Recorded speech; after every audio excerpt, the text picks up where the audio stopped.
Donc elle fournissait, elle avait son réseau d'alimentation de la couche royale, elle n'avait pas besoin d'envoyer les... Alors elle était très bien avec le lieutenant général de police, Nicolas René Berrier. Elle était très très bien avec lui.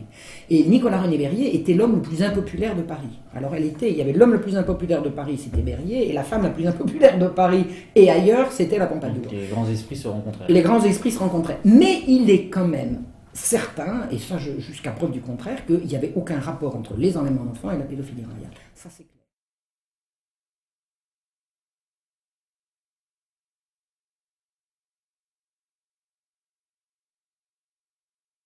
Une parenthèse, et puis si je me perds, il faudra m'aider à revenir. Une parenthèse. Pendant longtemps, on a dit, les Parisiens ont prétendu qu'on enlevait leurs enfants. C'est-à-dire que les Parisiens, pour un certain nombre d'historiens ou de chroniqueurs, étaient tellement bêtes qu'ils croyaient qu'on enlevait leurs enfants alors que c'était même pas vrai. Bon, enfin, faut pas rigoler. Mais il y a une version officielle. C'était une théorie du complot. Les gens croyaient qu'on enlevait leurs enfants. Mais évidemment qu'on les enlevait. Et là, moi, j'ai retrouvé, alors, en travaillant dans les archives, j'ai retrouvé la liste des gosses qu'on avait enlevés. Et puis, on les emmenait, etc. Donc, c'était une réalité. Parce qu'il y avait des dépôts de plainte, il y avait des dépôts de plainte, puis il y avait des émeutes sanglantes. Bon, alors, on peut faire partie des gens qui disent « Ah ben, le peuple, il fait des émeutes parce que c'est des abrutis, parce que c'est des sauvages et parce que c'est des terroristes, alors que la police, même qu'elle n'a rien fait, et que bon... » Et puis il y a des gens comme moi qui disent, alors s'il y a des dépôts de plainte, s'il y a des manifestations, s'il y a des émeutes, c'est qu'il se passe quelque chose. Et des condamnations aussi. Et des condamnations. Oui, mais au début, je ne le savais pas forcément. Hein. Parce que les condamnations, il faut avoir étudié véritablement le dossier pour savoir qu'il y a eu des condamnations. Mais il y a un certain nombre de références dans un certain nombre de livres d'histoire où on dit les gens croyaient que, et puis on passe à autre chose. On ne va pas au bout. On ne va pas au bout en disant qu'il y a eu des procès, etc. Donc, en réfléchissant, en étudiant cette histoire d'enlèvement d'enfants et d'émeutes et de plaintes, je me suis dit, mais où est-ce que vont ces enfants? Donc, j'ai trouvé qu'en fait, les enfants, ils étaient envoyés dans une institution qui s'appelait l'hôpital général. Qu'est-ce que c'était que l'hôpital général? Je ne savais pas, moi je ne connaissais pas, je débutais dans la recherche historique, qu'est-ce que c'est que l'hôpital général? Alors il y a un monsieur qui s'appelle Michel Foucault, qui a abondamment parlé de l'hôpital général, pour en dire des trucs qui montrent qu'il n'a rien compris à ce que c'était que l'hôpital général. Mais il y a une explication à ça, c'est que Michel Foucault était philosophe et qu'il n'était pas historien. Alors moi je fais l'hôpital général comme historienne, comme philosophe, je n'ai pas de prétention, je parle d'autre chose. L'hôpital général, c'était le lieu de rassemblement et de renfermement, on disait à l'époque, de tous les miséreux du royaume. On avait interdiction en France de mendier.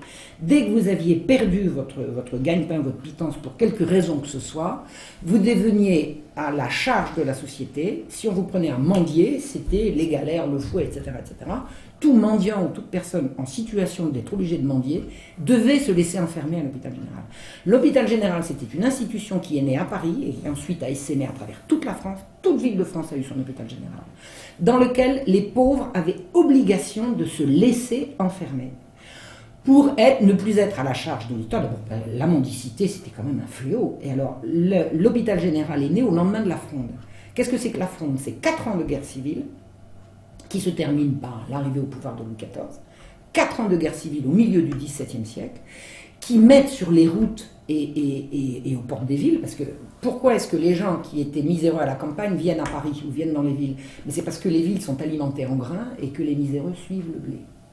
Ils vont là où le pain.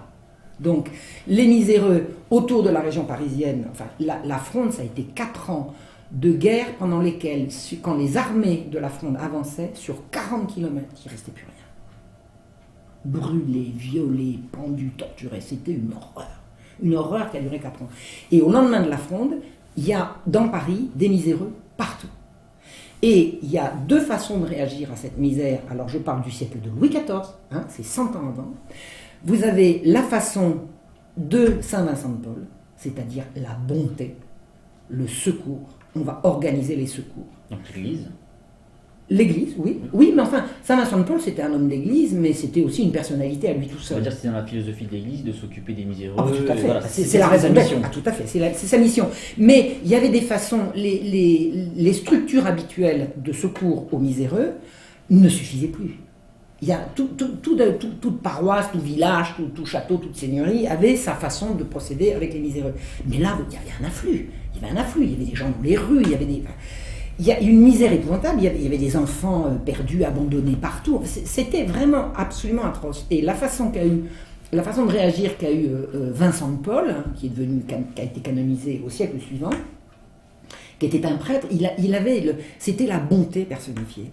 Et lui, son idée était, il faut faire tout ce qui est humainement possible pour soulager la misère. C'est-à-dire faire en sorte que les gens souffrent le moins possible. C'est-à-dire soulager la souffrance, soulager la misère, aider les gens à se sentir mieux. Et en face de lui, dans le même milieu, existe une organisation secrète qui s'appelle la Compagnie du Saint-Sacrement, dont Molière a abondamment parlé, puisque c'est les gens qui dénoncent dans Tartuffe, qui disent les miséreux sont des gens, ce sont des feignants, on sait très bien que l'agriculture manque de bras, qu'est-ce que c'est que tous ces miséreux qui viennent vous agiter leurs plaies et leurs escarres là pour nous. Ces gens-là, il n'y a qu'à les mettre à travailler, il y a du travail en France. Alors, d'un côté, les miséreux on les secourt, et en face, on les enrégimente. Étonnant comme discours. Oui, ça rappelle quelque chose. Ça rappelle certainement quelque chose. Donc, la Compagnie du Saint-Sacrement, qui était quand même organisée en société secrète, c'était des notables, c'était majoritairement des magistrats. Mais il y avait comme des magistrats, il y avait des notaires, il y avait des avocats, il y avait des bourgeois, il y avait des gens... Enfin, c'était tout un petit monde de gens qui étaient plus papistes que le pape, plus catholiques que le Vatican, et qui voulaient faire le bien et qui voulaient porter la bonne parole évangélique, qui voulaient que chaque fois que le Saint-Sacrement était trimballé dans Paris, la rue s'arrête, que les gens signent, qu'ils se mettent à genoux, qu'ils plongent, et qu'ils fassent des dévotions. C'était des bigots, c'était des laïcs bigots, qui se mêlaient de ce qu'ils ne regardaient pas. Parce que l'église, elle était entre les mains des prêtres, et ça, tous ces gens-là étaient des laïcs qui trouvaient que l'église était trop tendre et qu'il fallait être un petit peu plus sévère. Et alors, leur sévérité, elle avait deux façons de s'exprimer. Il y avait vis-à-vis des prostituées, par exemple. Une prostituée, c'était une femme perdue, il n'y avait qu'à l'attraper puis la fouetter devant tout le monde. Eh ben voyons, ça ne les empêchait pas d'aller au putain. Et ça, on le sait. Mais ça ne savait pas. Donc les mêmes avec lesquels ils couchaient pendant la semaine, il les faisait fêter le dimanche. Enfin, je ne sais pas si c'était le dimanche, d'ailleurs, je dis certainement n'importe quoi. Ce que je veux dire, c'était d'une hypocrisie sans nom. Ils donnaient des leçons à la Mais oui, c'était des donneurs de leçons. Et eux n'appliquaient pas leurs propres préceptes. C'était des salopards, il faut appeler les choses par leur nom. C'était des bigots donneurs de leçons qui partousaient en privé et qui donnaient des leçons de morale en public. Et ces gens-là ont inventé l'hôpital général, c'est-à-dire un lieu de renfermement de tous les gens qui n'étaient pas en mesure de se soutenir matériellement. Et l'idée étant de les enfermer dans un lieu qui s'est appelé l'hôpital général, dans lequel on leur donnerait à travailler. Alors il y a des tas de gens qui ont trouvé ça très très bien comme solution, notamment les donneurs d'ordre, les entreprises de filage, de tricotage, de trucs comme ça. Ils ont dit, ah ben vous avez des gens là, il faut les occuper, ah ben alors allons-y. C'était quoi? C'était du travail forcé. On mettait les gens dans une situation où ils étaient totalement interdits de sortir. Donc ils rentraient, ils étaient obligés de se laisser enfermer, on séparait les maris des femmes, on séparait les mères des enfants, on séparait les pères des enfants par la même occasion. Les femmes étaient à la Salpêtrière, qui porte toujours le même nom, les hommes étaient à Bicêtre, qui porte toujours le même nom, et les enfants étaient quelque part entre la Salpêtrière et la Pitié, où géographiquement la Pitié à l'époque c'était là où est aujourd'hui la mosquée de Paris. Quand on regarde la mosquée de Paris, on se dit, là, il y a 200 ans, il y avait la Pitié. Et j'ai d'ailleurs trouvé une photo qui a été prise en courant du 19e siècle, avant la destruction de l'ancien hôpital de la Pitié, des photos ont été prises. C'est-à-dire qu'on dispose, c'est ça qu'il faut savoir, concernant le Paris du 18e siècle, des photos qui ont été prises au 19e, avant que Paris soit détruit. Donc il y a une photo de la Pitié, donc les enfants étaient mis à la Pitié. Donc c'est un truc absolument inhumain, c'est absolument atroce. On sépare les familles et on les met au travail forcé dans des conditions d'hygiène de vie mais épouvantables. Et c'est un système dont j'ai lu la définition un jour en parlant d'un autre système que tout le monde comprend, c'est concentrationnaire. C'est-à-dire que ce qu'ont inventé les dévots de la Compagnie du Saint-Sacrement, c'est un système dans lequel des civils sont enfermés dans une ère d'où ils ne peuvent absolument pas sortir, soumis à l'arbitraire, au travail forcé, à la misère, à la torture, à tout ce qu'on peut imaginer de pire, c'est-à-dire dans un lieu clos dans lequel les gens qui dirigent sont à l'abri du regard et de la critique. C'est-à-dire que c'est un pouvoir incommensurable, absolument illimité, sur des gens sans défense et par des gens que personne ne contrôle. Parce qu'ils se sont octroyés certains droits et ils ont aussi établi des règles qu'ils empêchaient qu'on les nuise de l'extérieur. Voilà, exactement. Ils ont fait... L'hôpital général a été créé. Alors, à l'origine, il faut que je situe quand même quelque chose par rapport au XVIIe siècle, puisque ça se fait à l'époque de Louis XIV. Alors, au moment où Louis XIV a signé le décret de fondation de l'hôpital général, il était très jeune. Ça aurait été 10 ans après, il n'aurait jamais signé un truc comme ça. Il donnait tout pouvoir aux juges qui avaient rédigé les statuts, il leur donnait tout pouvoir d'administrer l'hôpital général, d'être juge et partie dans tous les procès qui auraient lieu, et de nommer eux-mêmes un receveur pour... il leur donnait les pleins pouvoirs, sans aucune possibilité de contrôle extérieur, y compris le pouvoir religieux. C'est-à-dire que toute l'organisation de l'hôpital général était faite de telle sorte que personne, pas même l'Église, ne pouvait regarder ce qui s'y passait. Alors, en principe, à l'époque, l'Église était... L'archevêque de Paris devait siéger de droit à l'hôpital général, mais il n'y a jamais siégé de fait. Or, quand la Compagnie du Saint-Sacrement a été détruite par Mazarin, parce que c'était un État dans l'État, parce que c'était une secte, parce que c'était certainement satanique, enfin il y a des tas d'indications qui tendent à prouver qu'il y a des choses à comprendre de ce côté-là. De toute façon, la Compagnie du Saint-Sacrement, c'était un État dans l'État, c'était absolument inenvisageable de maintenir une société secrète organisée par les plus importants personnages de l'État dans un royaume dirigé par Louis XIV. Donc Louis XIV a fait et a interdit la Compagnie du Saint-Sacrement, mais l'hôpital général, il restait quoi? Alors, qui est-ce qui allait y diriger? Toujours des magistrats, toujours des gens du Parlement de Paris, mais jansénistes. Alors, c'était quoi le jansénisme? À l'époque de Louis XIV, le jansénisme, c'est une organisation de personnes qui correspond d'ailleurs idéologiquement tout à fait à la mentalité de la Compagnie du Saint-Sacrement. Ce sont des gens qui disent que Dieu n'a pas donné sa grâce de façon équitable à tout le monde. C'est-à-dire que Dieu donne sa grâce à qui Dieu veut. Et en fait, singulièrement, c'est ça la théologie protestante. Ce que dit le catholicisme, c'est la grâce est donnée à tout le monde et l'homme est libre. Alors que ce que disent les protestants, c'est Dieu choisit à qui il donne la grâce et l'homme n'est pas libre, il est déterminé à la naissance. Or, le jansénisme, c'est un protestantisme pratiquement rigoureusement identique, mais qui prétend ne pas avoir rompu avec Rome. C'est un protestantisme au cœur du catholicisme. Et Louis XIV les détestait. Ils détestaient. Alors ils avaient la même bigoterie que la Compagnie du Saint-Sacrement, la même cruauté vis-à-vis des pauvres, la même conviction que du moment qu'on est riche, c'est parce que Dieu nous a donné la grâce d'avoir la richesse et les pauvres, ils n'avaient qu'à pas. De toute façon, ils sont perdus, il n'y a pas de rédemption possible. Et ce sont eux qui se sont trouvés après l'abolition de la Compagnie du Saint-Sacrement, ce sont eux qui se sont trouvés à la tête de l'hôpital général. Et ça a été une abomination, Les atrocités qui ont été commises sur ces miséreux, sur ces pauvres gens, j'ai plus étudié d'ailleurs les femmes de la Salpêtrière que les hommes à Bicêtre, mais il y en a autant du côté des hommes, c'est atroce, c'est vraiment infernal. Et c'était des gens qui étaient bigots et qui disaient mais l'Église n'a pas venir à s'occuper des affaires des laïcs, nous sommes des laïcs, qu'est-ce que l'Église... L'idée de laïcité, là, qu'il ne faut pas que l'Église vienne se mêler de ce qui ne la regarde pas, c'est eux qui l'ont inventé. Mais l'Église, elle voulait se mêler de regarder ce qui se passait pour défendre les pauvres, et ces laïcs-là disaient l'Église n'a pas à venir s'occuper des affaires des laïcs, ah bon, comment? Et en fait, personne ne les contrôlait. Et ça a été tout le drame de l'affaire de l'hôpital général, donc il va se retrouver un siècle plus tard. Donc, qu'est-ce que c'est que l'affaire de la Marche Rouge? C'est, je découvre que les enfants sont envoyés où? Les enfants enlevés par la police, ils sont mis à l'hôpital général. L'hôpital général, dirigé par des magistrats, jansénistes, et du jansénisme d'un siècle après. Et le jansénisme du XVIIIe siècle, autant c'était une espèce de théologie, c'était à la fois une bigoterie, mais c'était une spiritualité aussi. Il y avait une revendication d'être en lien direct avec Dieu, etc., etc. Au XVIIIe siècle, on fait moins de manières par rapport au bon Dieu. Par contre, on sait dire qu'on est janséniste politique et qu'on veut partager le pouvoir avec le roi, etc. Donc cette affaire des enlèvements d'enfants fait que, pour situer politiquement l'affaire, vous avez une magistrature, c'est-à-dire le Parlement de Paris, ce sont les juges, qui est en guerre contre le roi, parce que le roi prétend que c'est lui qui commande, et les juges disent « Oui, mais Majesté, vous commandez, mais nous sommes là pour vous dire que là vous vous trompez, et qu'en fait ils sont plus royalistes que le roi et plus papistes que le pape. » Ce sont des emmerdeurs, pour dire les choses.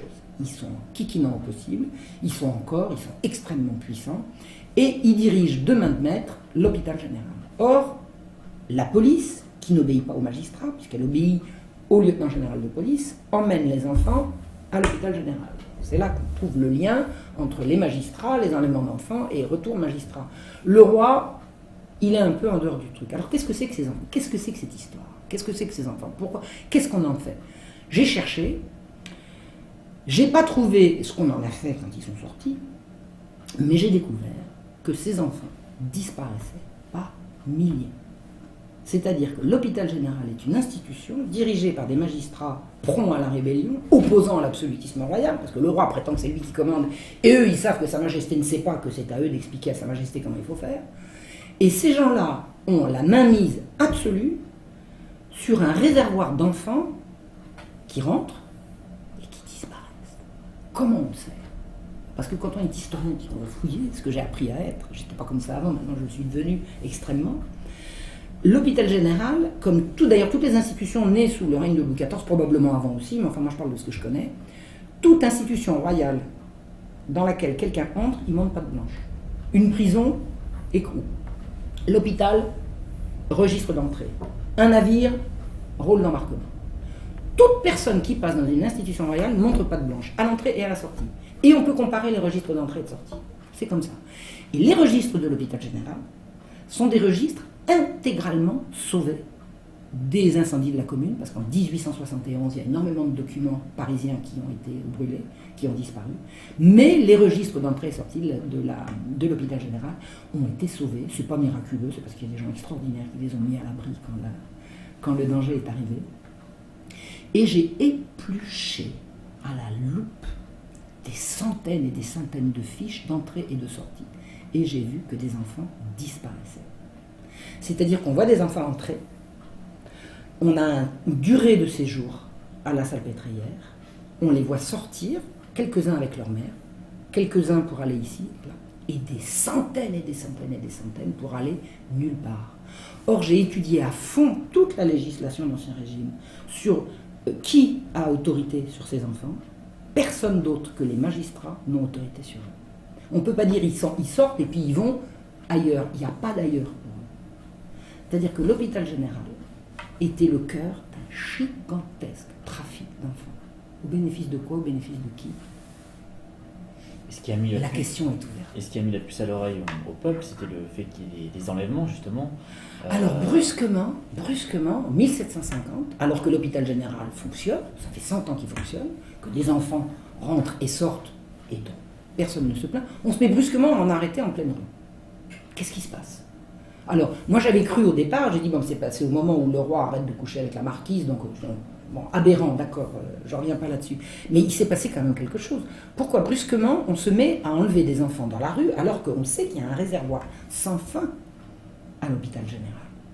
Et d'ailleurs, ça a été reconnu que sous le règne de Louis XIV, des gens de l'hôpital général étaient envoyés aux colonies.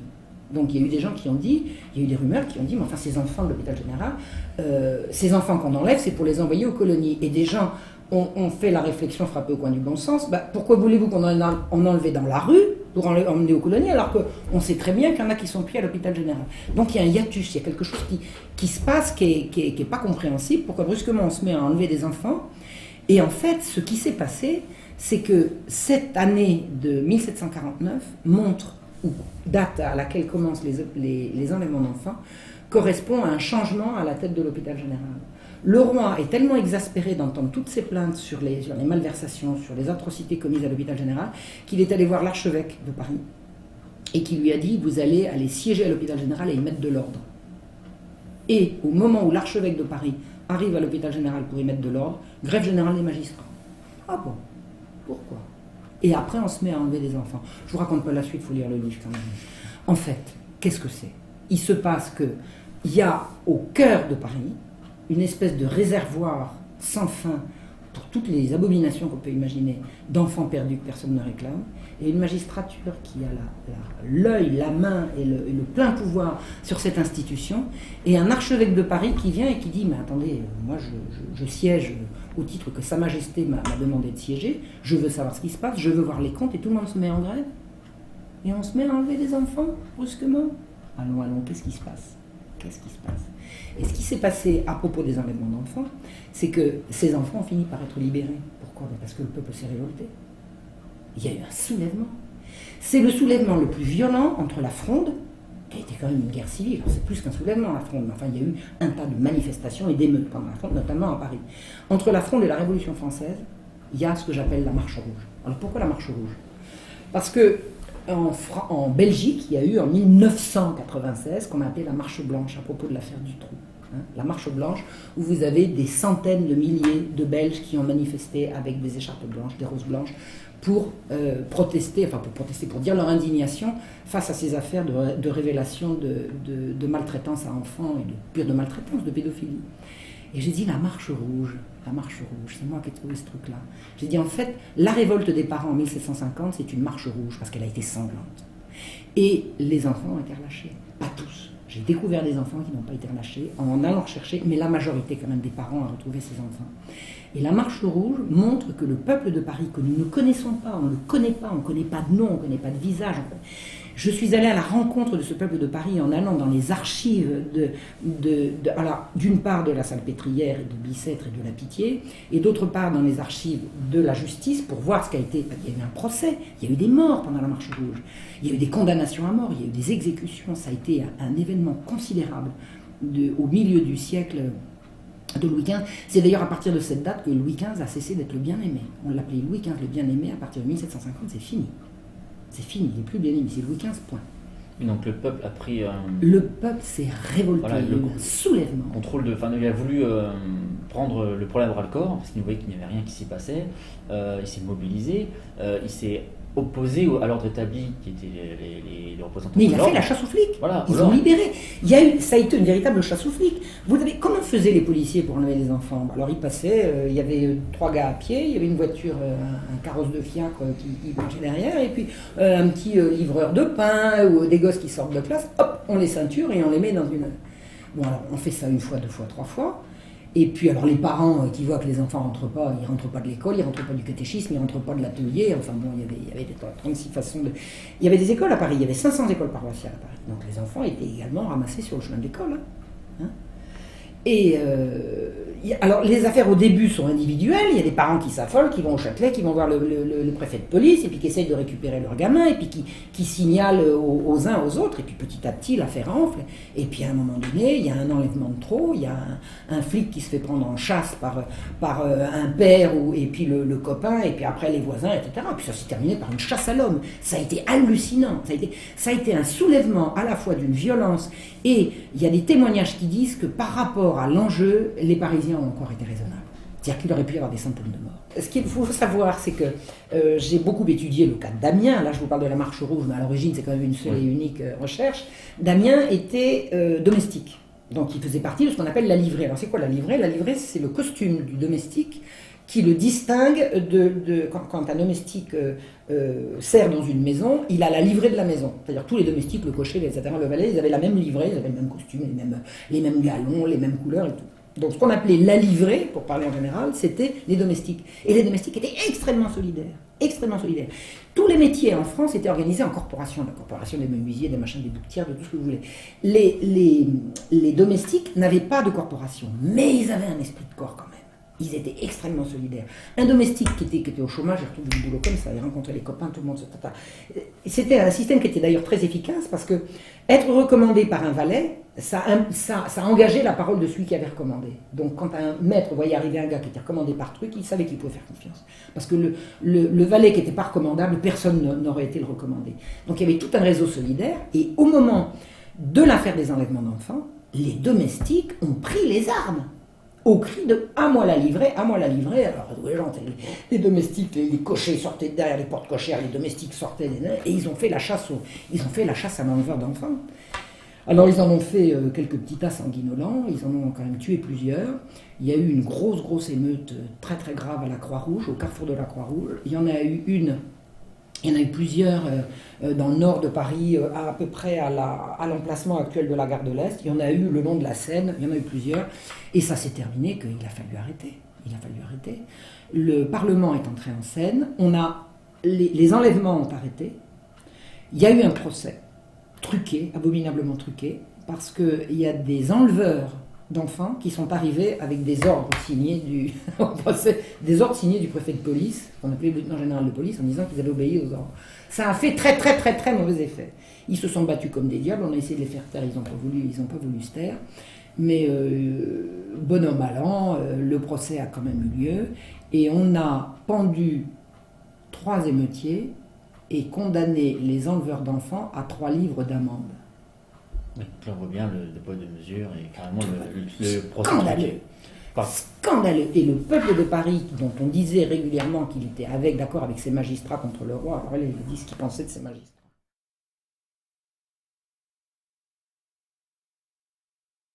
Quel pouvait être le lien entre l'affaire des enlèvements d'enfants et Damien? Alors l'historien qui avait découvert, qui avait dit que la fille de Damien aurait été enlevée et que c'était pas vrai, il donne quand même une source à son information, et c'est dans les papiers du procureur général, il y a un témoignage qui dit la fille de Damien a été enlevée en 1750. Et ce témoignage, qui est une déposition dans les papiers du procureur, ne s'est pas retrouvé au moment du procès. C'est-à-dire que le témoin en question lui a pas posé la question.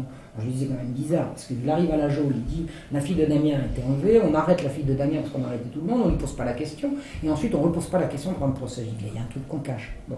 Et c'est là que j'ai compris que, Damien habitait à la Croix-Rouge à l'époque, c'est-à-dire juste en face de là où il y a les émeutes, que sa fille avait bien été enlevée, ça c'est clair. À partir du moment où tout correspond, tout correspond. Et on l'a retiré du procès. Bon, c'est là que je vois que le procès de Damien est truqué. Et qu'il y a nécessairement un lien, si ce n'est entre les émeutes et son geste, il y a un lien dans l'esprit des magistrats entre les émeutes et le fait qu'il faut cacher. Parce que de toute évidence, de toute façon, il habitait là, en 1750, il habitait à un jet de pierre de l'endroit où ont été massacrés. Il y avait une rôtisserie à l'angle de la place de la Croix-Rouge. Il y avait une rôtisserie qui est là. La rôtisserie, elle a volé en éclats. Tous les meubles des rôtisseurs ont été passés par les fenêtres parce que 2 enleveurs d'enfants s'étaient réfugiés dans la rôtisserie. Alors il y a une cavalcade, ils sont rentrés dans la rôtisserie, les rôtisseurs ont sorti leur broche avec des volailles fumantes, les manifestants ont envoyé des coups de pied dans les broches, et il y a eu plusieurs morts à ce moment-là, la rôtisserie, il est pratiquement rien resté d'entier, et Damien habitait là, il était là à ce moment-là, et on ne lui a jamais posé la question, allons donc.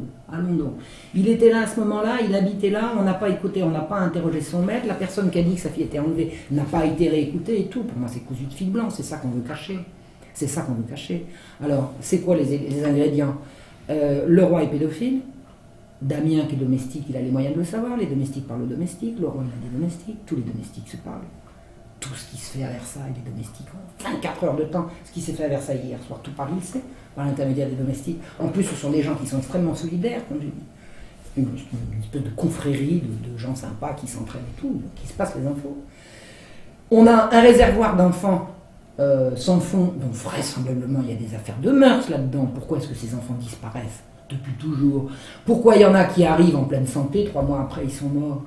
De quoi? Qu'est-ce qui se passe? Bon.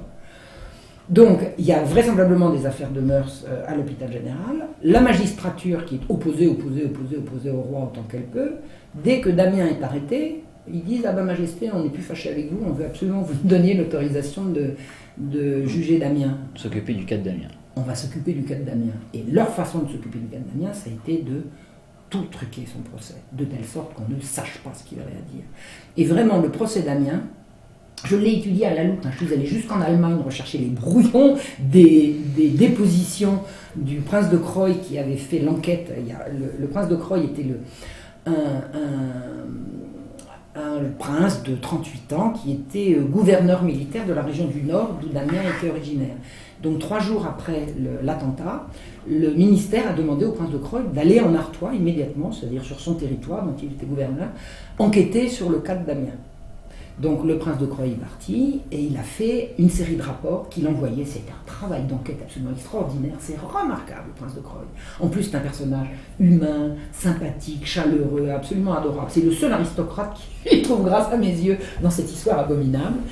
Et il envoyait des rapports réguliers et ces rapports ont été présentés aux enquêteurs, aux magistrats instructeurs pour qu'ils préparent leurs interrogatoires. Et ensuite, l'intégralité des pièces a été publiée et vendue. Et j'ai fait mon enquête en comparant ce qui a été publié avec ce qui a été envoyé par le procureur et avec les brouillons du prince de Croy. Et c'est là que la vérité éclate. C'est-à-dire c'est là qu'on peut voir à quel moment les magistrats coupent et ne veulent pas dire la vérité. Et c'est par le prince de Croy qu'on trouve en fait la vérité. Et on pourrait se poser comme question, bon, voilà, il truque le procès de Damien, il le tue pour l'exemple, mais pourquoi une telle atrocité? Alors, moi je vois plusieurs raisons à l'atrocité du procès de Damien. Alors, ce que je veux dire, c'est que tout ce qu'a fait le prince de Croy a servi à rien. Le prince de Croÿ était persuadé qu'il n'y avait pas de complot, que Damien était un type excité, ce qui était certainement, de toute façon, il était devenu fou. Savoir ce qu'il savait et tout, ça l'avait certainement, il avait pété un câble, comme on dit vulgairement. Donc le prince de Croÿ avait compris ça, il dit ne cherchez pas de complices. Or les magistrats disaient vous trouvez les complices, c'est sûrement les jésuites, c'est sûrement ceci, c'est sûrement l'église, ils avaient toujours du mal à dire des ecclésiastiques, qui n'étaient pour rien dans l'histoire. Alors là, il faut dire clairement. Donc une fois que le procès a été truqué, qu'est-ce qu'on fait avec ce gars-là? Alors d'abord, il faut montrer qu'on n'est plus royaliste que le roi. Le roi voulait qu'on le gracie, ils n'ont pas voulu. Alors le roi n'a pas insisté. Ça, la lâcheté de Louis XV là-dessus, elle est quand même pas très glorieuse. Mais c'est pas lui qui a voulu ça, clairement. Le roi n'a jamais demandé qu'on fasse ça. Jamais. Il a même essayé d'obtenir qu'on l'étrangle. Les magistrats n'ont pas voulu et le roi n'a pas insisté. Donc la chaîne de responsabilité, c'est quoi? C'est les magistrats qui ont voulu cette abomination et le roi a laissé faire, après avoir mollement essayé de l'éviter. Mais pourquoi est-ce que les magistrats avaient intérêt à faire une abomination pareille? Plusieurs choses. D'abord, à bon entendeur, salut. Quiconque est susceptible de tomber sur les mêmes secrets sur lesquels Damien est tombé, parce que les gens parlaient. Voilà ce qui l'attend. C'est public un supplice. Puis deuxièmement, on avait affaire à des salopards. Je dirais, ils se sont rincés d'âme. De toute évidence. Parce qu'on a dit, et Voltaire n'est pas le dernier à avoir raconté des horreurs là-dessus, que ça a été un spectacle très prisé de rien du tout. Le peuple grondait, il était tenu à distance par la force armée. De toute façon, l'échafaud de Damien était posé à 70 cm du sol, alors comme il y avait une haie de garde autour, personne n'y voyait rien, sauf les gens qui étaient aux fenêtres. Ceux qui étaient aux fenêtres, c'est ceux qui avaient payé. Parce qu'il y a toujours des salopards pour aller se rincer l'œil d'abomination. C'est un véritable spectacle dans la mise en place par rapport à... C'est public, c'est-à-dire qu'un supplice est public, et je ne suis pas sûr que les gens aient vraiment le choix d'y aller ou pas. Mais pour ceux qui l'ont mis en place. Ceux qui l'ont mis en place étaient aux premières loges. Ils étaient en haut des marches de l'autre. Ils en ont profité pleinement. Rien loupé. Ils n'en ont pas loupé une miette. Et le supplice de Damien a été tellement abominable qu'on ne trouvait pas de bourreau pour procéder. Le bourreau en chef est tombé dans les pommes, le deuxième bourreau était ivre-mort, c'est hallucinant, hallucinant. Et eux, alors, c'est pas... alors le souffle, le plomb fondu, une horreur, une abomination. Et la deuxième raison, donc je dis la première c'était de salade de sang, la deuxième raison c'est que ces gens visiblement appréciaient. Sinon ils ne seraient pas restés. Il y a une chose qu'il faut savoir, c'est que au moment où le procès a commencé, le Parlement de Paris était en grève. Donc la majorité des magistrats qui étaient en grève au moment de l'attentat n'ont pas siégé. Donc les magistrats qui ont siégé sont ceux qui n'étaient pas grévistes. Ça faisait un petit tribunal, il n'y avait pas quand même suffisamment de juges. Donc on est allé chercher les princes et les pairs du royaume, c'est-à-dire les grandes familles du royaume, qui pouvaient siéger de droit pour le procès. Donc ils sont venus, les princes et pairs sont venus, c'est pas eux qui ont dirigé les débats, c'est bel et bien les magistrats, et ils n'ont pas voulu assister au supplice. C'est-à-dire ceux qui ont assisté au supplice, c'était les magistrats jansénistes, les donneurs de leçons les plus papistes que le pape et les plus royalistes que le roi. Ils ont assisté au supplice, c'est eux qui l'ont voulu, c'est eux qui l'ont manigancé, c'est eux qui l'ont écrit, c'est eux qui l'ont fait appliquer, et ils y ont assisté jusqu'à la fin. Et c'est une atrocité sans nom. Et justement, tous ces détails et tous ces éléments qui décrivent exactement la mise en place de cette horreur, donc on le retrouve dans le livre Mourir à l'ombre des Lumières, l'énigme de Damien, que l'on retrouve sur le site Contre-Culture, et aussi La Marche Rouge, les enfants perdus de l'hôpital général, qui elle explique un peu la mise en place de l'hôpital et tout ce qui en découle, enfin l'origine de l'histoire de Damien. Je vous remercie Marion Sigaud pour nous avoir accordé cet entretien. Merci à vous. Au revoir. Au revoir.